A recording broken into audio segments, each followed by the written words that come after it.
Tara, kape tayo mga katabudlo.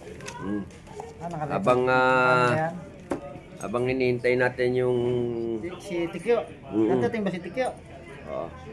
Hindi pa naman nag-start yung ating mga meeting eh. Kaya kape-kape muna. May kwento ko pala.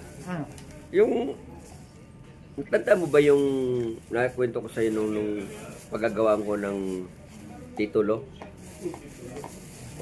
Yung yung Lunita Park, 3 buwan na lang ililipat na sa akin yung sa pangalan ko. Kasi hinuhulog-hulugan ko yun eh. Nabili na yung kalabaw doon? Hindi, yun nga, di ba, may 2 kalabaw doon. Yung portion na yon hahatiin ko, ibibigay ko kay Tikyo, saka kay Muyi. Isang kalabaw. 2 kalabaw yun, tig-isa sila. Tapos yung sa Mayrilo, kung gusto mo, yung may nakatayo doon, pwede kitang ipalit doon kung gusto mo.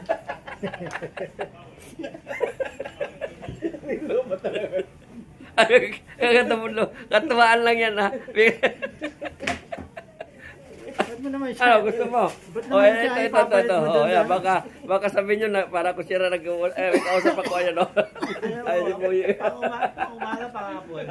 Bahala ka. Basta yun, ano ko na. Sa'yo yung may mapa doon. Gusto mo? Yung portion kasi, inano ko na nga eh. Hinati-hati mo na. Oo, alam mo naman ako mapagbigay ako. Bakit naman mapa? West Philippines pa yata yung bibigay mo. Oo eh. Halika mga katabudlo, patititulohan ko na yung yung Lunita Park ha. Mayroon akong babahagiin ng mga kasama ko. Sa susunod, nasa nasa pag-uusap pa namin yung Manila Zoo naman, bibiling ko doon kay Isko.